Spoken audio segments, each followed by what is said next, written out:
For this video, I'm going to be restoring a plaster statue. This one is a statue of Mary. This would work for any kind of a plaster statue, and actually the technique that I end up using would work on a ceramic figurine, anything that has visible damage that you want to cover. I bought her for $5 at a thrift store, which was a great score for me. I've been wanting a religious statue like this, and these can run anywhere between $150 to $350 finished. They're generally made in Italy. Um, Someone had tried to paint her at some point and wasn't very successful, but I saw the potential in this statue. And I'm showing that I'm assessing the damage. I'm looking all around to see, once I got over my initial excitement and brought it home, see what I had to work with, try to come up with a plan of attack. Um, I wanted to say now that the cost of my supplies, including Mary, were under $20. And actually, I spent much less than that because I had most of what I used already on hand from other projects. I do try to use what I have before I buy other things. But here I'm just assessing the piece. I'm trying to kind of see what the paint was underneath, if I could get back to the original paint, but I'm starting to realize that I might have a bigger problem because I start peeling the paint off and I see that it's very thick, and it looks like at some point that someone coated the statue with what I refer to as mastic.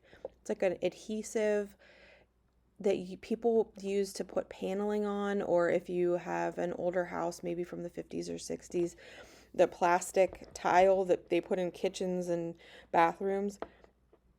This stuff is atrocious to try to take off, and someone had taken it at some point and just smeared it all over the front of the statue. And I see her face up close. Her facial features are a mess. There's a visible line around her chin. Her mouth is painted off. Her nose, at some point, somebody, I think, tried to fix it maybe with some putty or something, but it's wrong. Her eyes are a mess, and you could see here is where there's that line, and here's where I realized originally I thought it was painted with gold paint underneath, and then as I start chipping more off, yeah, it's that mastic stuff. And I know that I decide that I'm going to try to use zip strip to take the paint and the mastic off, and you'll see how that goes for me. But ultimately, in the end, that doesn't work. And here, I sped this up so it looks more intense, but I'm just basically gently kind of trying to chip away at the paint and see what's underneath. And I can see that when they put that mastic on, they lost a lot of detail of the statue. And here I'm just kind of trying to chip away. I thought maybe I could, get my Dremel tool out and maybe work on her face and work on some of the details, but I realize I know myself. I really want to be able to enjoy this, and if I make a lifelong project where I'm going to sit there for hours on end with this, it's never going to get done. So I want to have her in my house and enjoy it. And I mean, that right there, that progress is about a half an hour of me just gingerly trying to peel away the paint. When I really realized the problem I was going to run into was with her face and with this section here, this is where I could really see that thick layer of that adhesive and all of the layers of paint over it. And you can see there's actually there's a void underneath it where it had covered over the underneath. And you can see here, it's literally like I don't know, eighth of an inch thick, and I can't get it off because that's an adhesive. So in some places it didn't stick, but in a lot of places it did, and I didn't want to risk ruining the statue. So there's all of the colors of the paint that I had flaked off.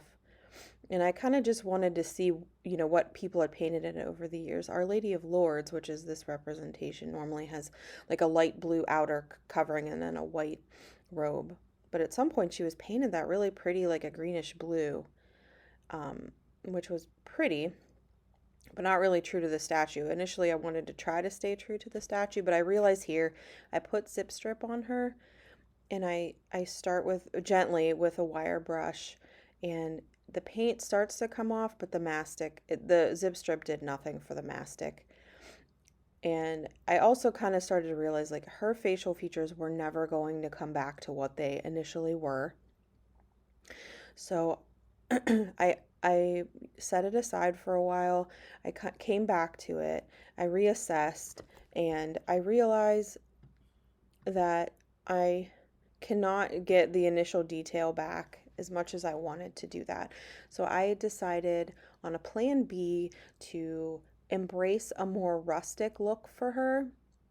I decided to try to make her look a little bit more like a cement statue and really go with the age factor. And I painted her with one of the two-time, or the Rust-Oleum, like the two-time cover paint. And I think it's smoky beige. It's a nice color as a base. And this let me see her facial features much better. And here at the bottom, you can see how uh, the damage on the bottom, not really damage, just age, the paint chipping and everything. You'll see how that gets covered up at the end. And here I could see much better her face, the details, and see that a lot of that had been lost in the paint. And I wanted to find a way to bring that back. So I took a little bit of sandpaper and sanded all of the nubs that were left over from when I tried to use the zip strip on her. And you can see the detail of her eyes. This is never going to go back to, there was no way for me to bring her back completely. I mean, it's a mess. There's no way around it. But once I saw it painted this way and sanded, I thought, well, she could kind of look a little bit like a cement statue that had aged over time. And I decided to embrace that. So I've brought her inside. I have some decoupage napkins I bought on eBay that are in a William Morris print. This one is Strawberry Thief. I bought this to go with some curtains that I have in a different room for a different project, but then I thought I might be able to use that to cover up all of this mess that I had going on here.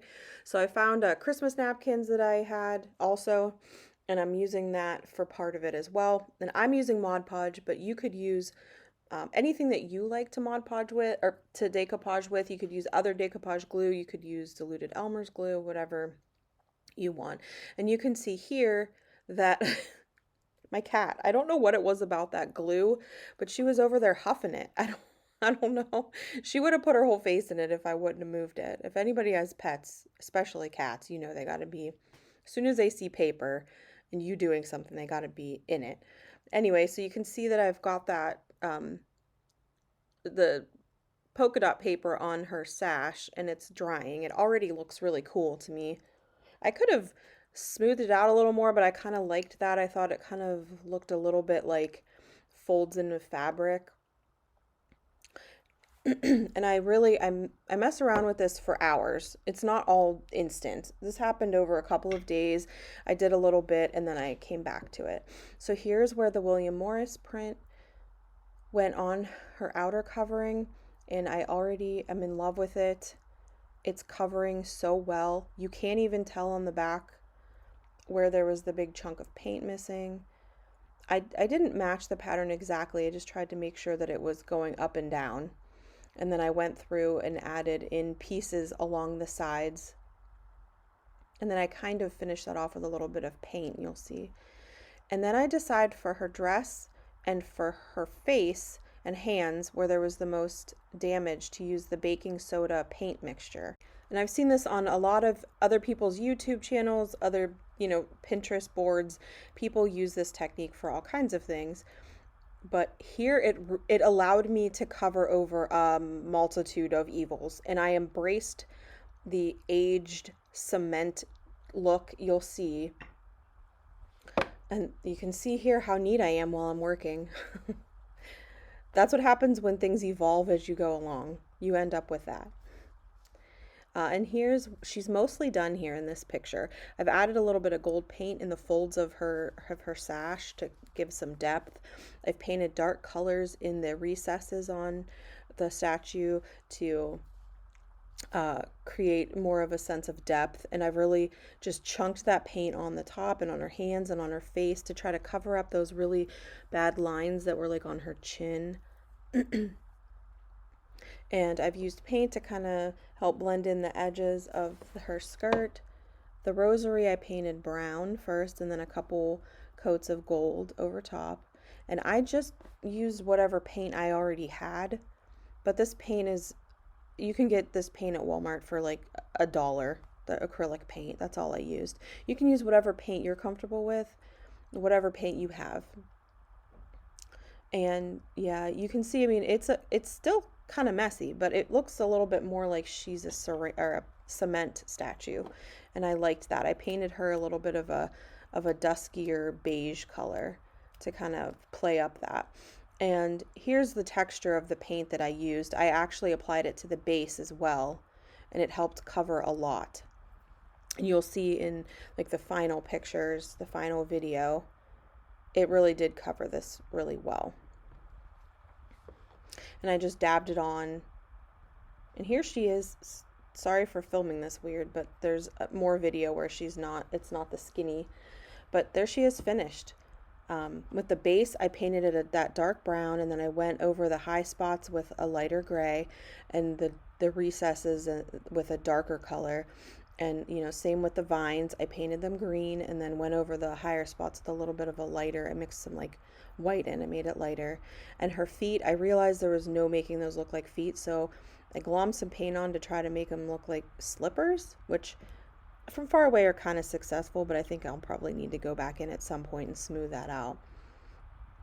Um, Overall, I'm so happy with the way she came out, especially considering that I used basically what I already had and spent no more than about $10, $20 if I would have had to buy all of the supplies. And then for her face, I actually just took a little bit of pink paint, put it on my finger, and then just gently rubbed it over her lips and her brow bone. And it here, I don't know why, it's trying to make it very warm, and her eyebrows look much more prominent than they do just in person, but I'm happy with her. I think she looks more like a statue that has been sitting in a church and accumulating age over time. And I think that baking soda paint technique is really what helped me achieve that. You can see there's still evidence of damage or age, but I blended it slightly. There's not that line. I think you can see more of her original sculpted features. And in a way, it's a little more representative, which I think is good for a statue because you can interpret her as you think of her, not as how someone else painted her. So you can see the base a lot better here, and you can see how that paint really covered over all that chipping and mess that was on the base there at the very bottom. And that's a closer view of the foot. The roses were kind of just a lost cause once I painted them. So I may put more detail into this, at another point in time, but right now I'm just enjoying it the way that it is. And you can see that William Morris decoupage paper. It really looks like fabric from far away. It looks really cool. And I had glossy Mod Podge. You could use matte if you would prefer. And that's that spot that had that big chunk of chipped paint. You would never know that it was like that. And the nice thing about this too is most of what I did is reversible. All I used was acrylic paint. I mean, the spray paint part, someone could take this off with some glue or with some water and redo it just down to the spray paint and then paint it however they wanted. But I'm going to be keeping her like this. And I just showed her in a little bit of a dimmer light so that you could see how the shadow of her face, you could just see her facial features a lot better. And I mean, her hands are what they are. They're not going to get better. So I'm happy that I went with that. And here's another look at what she originally looked like. She was much loved, many times mended, many times painted, and I'm glad that whoever had her passed her along and donated her, because then I was able to take her and make her my own. And I've always wanted that one of these. Like I said, they cost anywhere between $100 to $300. I spent less than $10. If you had to buy everything, it would be less than $20. And that's a lesson in thrifting for you. If you're willing and able to see beyond the outer uh, crusty shell of some things to see the inner beauty, you can make things that are beautiful and meaningful to you with very little money. It's more about elbow grease and vision. And for me, I didn't become overwhelmed with this project. I think that's important. Try to think outside the box.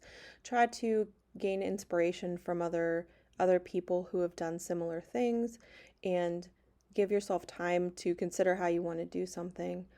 And you're going to have that moment, that aha moment. It might not be immediately, but it will happen.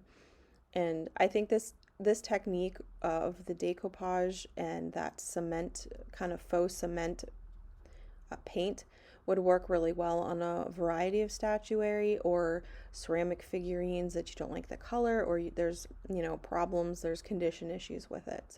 So let me know if you try something like this. Give us a picture or a comment in the comment section below. And as always, thank you so much for watching. Please like and subscribe for more DIYs. I'm just getting started, so I've got lots more ideas to share with you.